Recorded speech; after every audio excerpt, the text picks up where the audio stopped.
Hello student, I am Sonam. Welcome back to my YouTube channel Apna Vidyalaya. आज के इस video में हम आप सभी को बताएंगे हिंदी पेपर में पद्यांश के प्रश्नों को कैसे हल करें। आप सभी के हिंदी के पेपर में ठीक है 6 नंबर के सिर्फ पद्यांश के प्रश्न हल करने के लिए आते हैं। यानी पद्यांश के 3 क्वेश्चन दिए रहते हैं, पर क्वेश्चन 2-2 नंबर के होते हैं, ठीक है, और 3 क्वेश्चन होता है और ये 6 नंबर का पूरा होता है। यानी आप सभी को जो पद्यांश के 3 क्वेश्चन है, ठीक है, वो किस टाइप के आते हैं अभी हम आपको पेपर में हिंदी के दिखाएंगे, ठीक है, कैसे आते हैं। और आप सभी को देखिए यहाँ पे जो पद्यांश के 3 क्वेश्चन है, ठीक है, उसको आपको कैसे लिखना है। यानी टॉपर स्टूडेंट जो होते हैं वो पद्यांश के प्रश्नों को कैसे हल करते हैं, कैसे लिखना प्रारंभ करते हैं, जिससे एग्जामिनर उनको, ठीक है, बोर्ड एग्जाम की कॉपी चेक करने वाले टीचर उनको पूरे के पूरे फुल मार्क्स देते, पूरे के पूरे नंबर देते हैं, ठीक है। यानी पद्यांश के जो सबसे इंपॉर्टेंट चीज है संदर्भ, उसको आपको कैसे लिखना प्रारंभ करना है जिससे आपको पूरे के पूरे जो है यानी संदर्भ पहला क्वेश्चन रहेगा जिससे पूरे के पूरे 2 नंबर आप सभी को मिले, ठीक है। और इसके बाद यानी आप सभी को पद्यांश में संदर्भ लिखने के लिए आता है, ठीक है, रेखांकित अंश की व्याख्या लिखने के लिए आता है और एक प्रश्न होता है, ठीक है। यानी ये 3 जो है टॉपिक इसी से रिलेटेड 3 क्वेश्चन रहते हैं, आपको कैसे लिखना है और रेखांकित अंश की व्याख्या को आपको बनाकर कैसे लिखना है, ठीक है, कैसे आपको उसको बनाया जाता है और प्रश्न जो है उसको आपको कैसे उसी पद्यांश में ढूंढा जाता है, किस ट्रिक से, ये सभी ट्रिक हम आप सभी को इस वीडियो में बताने वाले, ठीक है। अगर आप सभी लोग जैसे हम बताएंगे अगर इस तरीके से अगर पद्यांश के 3 क्वेश्चन का आंसर आप लोग लिखते हो, ठीक है, और जो ये तरीका हम आप सभी को इस वीडियो में बताने वाले, इससे कमजोर से कमजोर स्टूडेंट भी पद्यांश के 3 प्रश्नों के उत्तर बहुत ही आसान तरीके से बना सकते हैं। और अगर आप सभी लोग हमारे तरीके से, हमारे ट्रिक से, ठीक है, अगर आप लोग पद्यांश के 3 क्वेश्चन के आंसर को लिखते हो तो आपको पूरे के पूरे 6 नंबर एग्जामिनर देंगे, ठीक है, एक भी नंबर आप सभी का कहीं पर भी नहीं कटेगा। तो देखिए सबसे पहले कि आप सभी के पेपर में किस तरीके से आता है क्वेश्चन और आप सभी को, ठीक है, यानी कैसे लिखना है, कैसे आपको ट्रिक लगाना है। तो इस तरीके से यहाँ पे 22 नंबर पे क्वेश्चन है, निम्नलिखित पद्यांशों पे आधारित 3 प्रश्नों के उत्तर दीजिए, ठीक है, और ये 6 नंबर का है। जैसे यहाँ पे दिया हुआ अभिगत गति कछु कहत न आवे, ज्यों गूगे मीठे फल को रस अंतर्गत ही भावे, परम स्वाद सबकी सुनिरंतर अमित तोष उपजावे, मन बानी को अगम अगोचर सो जाने जो पावे, रूप रेख गुण जाति जुगति ताते सुर सगुन पद गावे, ठीक है। इस तरीके से क्या है दिया हुआ है पद्यांश, ठीक है, और 2 दिए रहेंगे आपके पेपर में, अथवा करके रहता है, ठीक है, दोनों में से किसी एक को करना है। और देखिए इस तरीके से दिया है पद्यांश, इसके नीचे ये 3 क्वेश्चन है, ठीक है।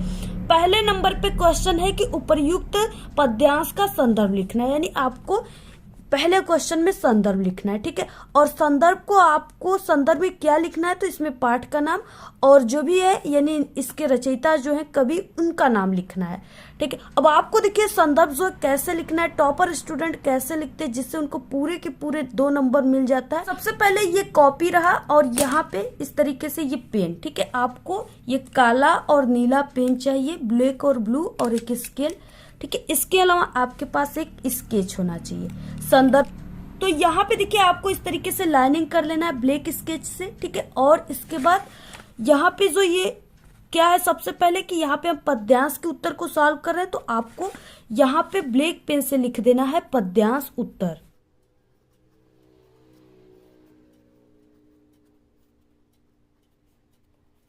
तो यहाँ पे पद्यांश उत्तर लिखने के बाद अब यहाँ पे आपको जो भी नंबर है यानी 22 नंबर है तो आपको प्रश्नोत्तर संख्या 22 लिख देना है, ठीक है, यहाँ पे।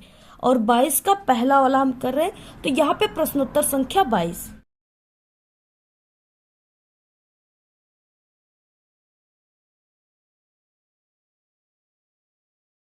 तो इस तरीके से लिखने के बाद अब यहाँ पे देखिए सबसे पहले कि संकेत के रूप में यानी हिंट्स के रूप में आप सभी को क्या लिखना है, ये क्या है पद्यांश को सॉल्व कर रहे हैं तो आपको लिखना है पद, ठीक है, पद हेडिंग डालकर अब आप सभी को क्या लिखना है, देखिए पद सबसे पहले आपको यहाँ पे क्या करना है, इस साइड में आपको पद हेडिंग डालना है, ठीक है, यहाँ पे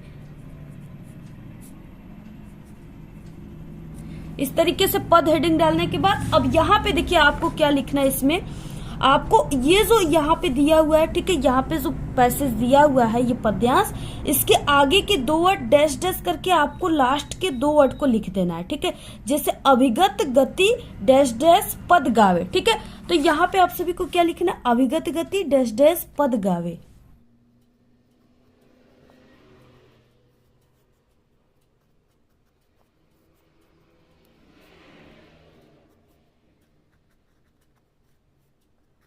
तो आपको इस तरीके से पद, ठीक है, ऐसे लिख करके अविगत गति डैश डैश पद गावे लिख देना है, ठीक है। इससे एग्जामिनर को पहचान में आ जाता है कि यहाँ पे 2 दिया था पद्यांश, तो आप लोग किसका आंसर लिखे हो, ठीक है। और इसके बाद देखिए इस क्वेश्चन में सबसे पहले संदर्भ है, पहला अ में, तो आपको अ लिख करके संदर्भ हेडिंग डालना है ब्लैक पेन से।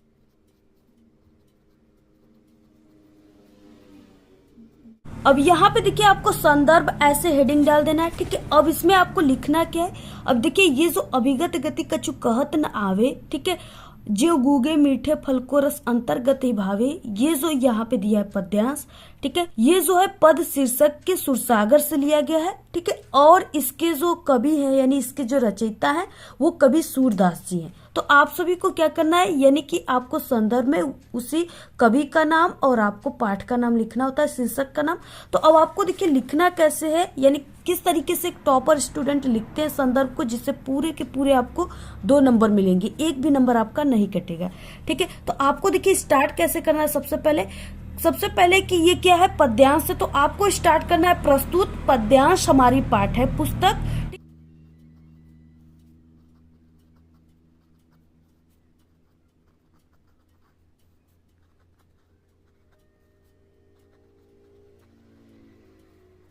प्रस्तुत पद्यांश हमारी पाठ्य पुस्तक, और इसके बाद ये हिंदी से लिया गया, हिंदी किताब से, ठीक है।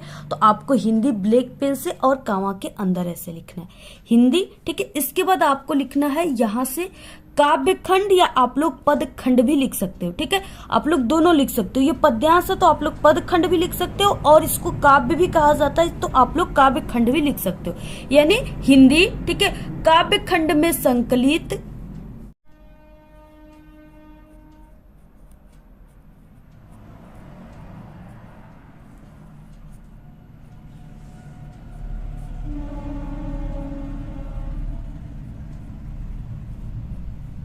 हिंदी काव्य खंड में संकलित, ठीक है। इसके बाद जो भी पाठ है, तो ये पाठ जो है ये पद से लिया गया, तो आपको यहाँ पे पद लिखना है और इसको आपको ऐसे कामा के अंदर लिखना है, ठीक है, पद।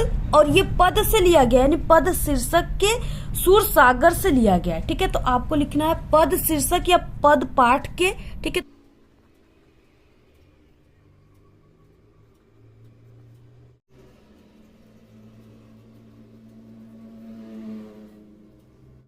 तो काव्य खंड में संकलित पद शीर्षक के सूरसागर, ठीक है, नामक पाठ से लिया गया है या सूरसागर से लिया गया है।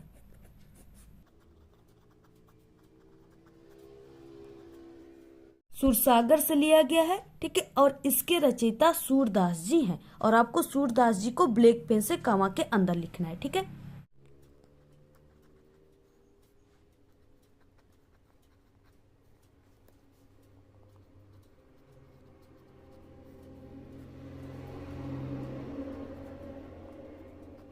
कि आपको इसी तरीके से पूरा संदर्भ लिखना है, ठीक है। कैसे लिखना है, प्रस्तुत पद्यांश हमारी पाठ्य पुस्तक हिंदी काव्य खंड या पद खंड में संकलित, ठीक है, पद शीर्षक के सूरसागर से लिया गया है, इसके रचयिता सूरदास जी हैं, ठीक है। ऐसे आप सभी को लिखना है।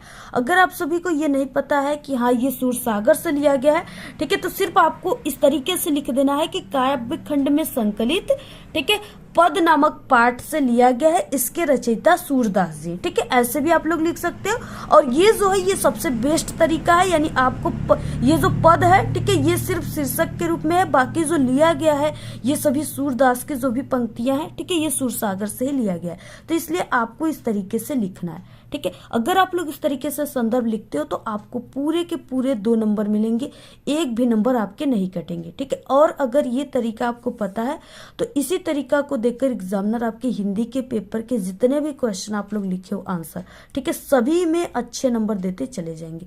इस तरीका को देखकर वो जान जाएंगे कि आप लोग एक अच्छे लेवल के स्टूडेंट हो, ठीक है, और टॉपर स्टूडेंट हो। इसलिए आप लोग इस तरीके से लिखे हो। तो आपको ऐसे लिखना है। इसके बाद देखिए इसमें एक क्वेश्चन, नेक्स्ट क्वेश्चन क्या है, रेखांकित अंश की व्याख्या कीजिए। ठीक है, और क्वेश्चन नंबर ये ब है। तो सबसे पहले कि आपको देखिए रेखांकित अंश की व्याख्या हेडिंग डालना है। ठीक है, और इसमें आप सभी को देखिए क्या रेखांकित अंश की व्याख्या का मतलब किसका आपको व्याख्या करना है। ठीक है, तो आप सभी को सबसे पहले की हेडिंग डाल देना है, उसके बाद हम आप सभी को बताएंगे किसका इसमें आपको व्याख्या करना है। ठीक है, तो आपको यानी 1 से 2 लाइन आप लोग ऐसे गैप देकर यहाँ पे आप सभी लोग, ठीक है, यहाँ पे आप लोग जो भी क्वेश्चन है ब, तो आप लोग यहाँ पे ब लिखेंगे और यहाँ पे हेडिंग रहेगा रेखांकित अंश की व्याख्या।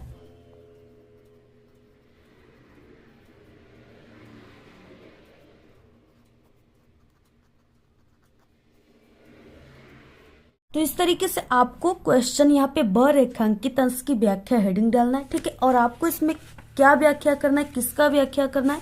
ठीक है, रेखांकित अंश का मतलब क्या होता है।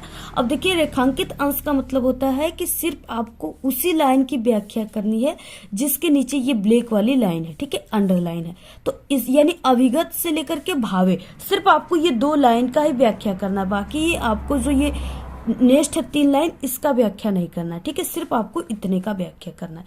अब देखिए आप सभी को व्याख्या कैसे करना है, यानी जो चीजें यहाँ पे है 2 लाइन में लिखा, उसी के बारे में सिर्फ आपको थोड़ी सी अपने शब्दों में नए वर्ड के साथ लिखना स्टार्ट करना है। ठीक है, यानी बनाकर आप लोग लिखना स्टार्ट कीजिए। तो देखिए सबसे पहले आप सभी को यानी इसके बारे में पता होना चाहिए। ठीक है, जैसे यहाँ पे ज्यों गूगे मीठे फल को रस अंतर्गति भावे, ये लाइन से ये स्पष्ट होता है कि यहाँ पे क्या है कि एक निराकार ब्रह्म है। ठीक है, उसका जो सत्ता है उसको अज्ञात माना गया है। ठीक है, यानी उसकी शक्ति उसके बारे में बिल्कुल अज्ञात है, किसी को कुछ पता नहीं है। ठीक है, और जिस यानी अगर ऐसे जो ब्रह्म होते हैं, ठीक है, यानी ऐसे निराकार ब्रह्म की जो सत्ता अज्ञात होती है, यानी उसको शब्दों से उसका वर्णन नहीं किया जा सकता। ठीक है, जब उसके बारे में कोई जानेगा नहीं, उसकी शक्ति के बारे में कुछ नहीं जानेगा, तो उसको कैसे लोग उसके बारे में वर्णन कर सकते, नहीं ना कर सकते।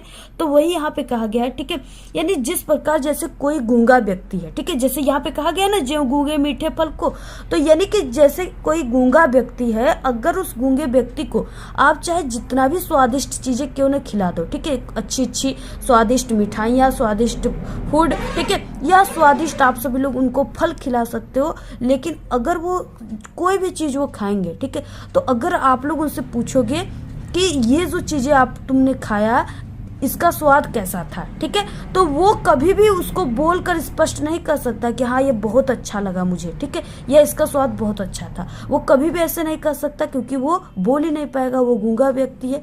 तो इसलिए यानी जिस प्रकार ये गूंगा व्यक्ति, ठीक है, अपने शब्दों को, ठीक है, यानी अपने शब्दों जो भी चीजें हैं उसको कहना है, उसको वो वाणी से व्यक्त नहीं कर सकता, उसी प्रकार ये निराकार जो ब्रह्म है उनका भी सत्ता जो है, ठीक है, अज्ञात है, उनको भी वाणी से व्यक्त नहीं किया जा सकता। तो इस तरीके से हेडिंग लिखने के बाद आपको लिखना है निराकार ब्रह्म की सत्ता जो है अज्ञात है, ठीक है, शब्दों में उसका वर्णन नहीं किया जा सकता। जिस प्रकार गूंगा व्यक्ति मीठे फल के रस को भीतर ही भीतर यानी अंदर ही अंदर प्राप्त करता है, ठीक है, उसे फल का रस तो मिलता है और उसे परम संतोष भी मिलता है, यानी उसे उस चीज को खाने में बहुत ही आनंद मिलता है, उसे परम संतोष भी मिलता है, किंतु वाणी से वो इसे व्यक्त नहीं कर सकता कि वो चीजें कितनी स्वादिष्ट थी, ठीक है। इसी प्रकार जो है ये निराकार ब्रह्म की सत्ता भी है, ठीक है, ये बिल्कुल अज्ञात है। तो यही चीजें आप सभी को लिखना है और इसी तरीके से व्याख्या करना है। बहुत ही सरल तरीका है, आप लोग इसको एक बार समझ जाओगे तो बिल्कुल आप लोग को ये याद हो जाएगा, ठीक है। और इसी तरीके से सिर्फ इतना ही लाइन लिखना है, ये नहीं कि ये आपको ये जो रेखांकित अंश की व्याख्या है इसको आप लोगों ने 1-1.5 पेज में लिखने लगे, ठीक है, आपको ऐसा नहीं करना है। ये 2 नंबर का है, इसलिए आपको सिर्फ 3 से 4 लाइन ही लिखना है, यानी इस तरीके से जितना हमने लिखा उतना ही लिखना है। अगर आप लोग ऐसे लिखते हो तो पूरे नंबर आपको मिल जाएंगे।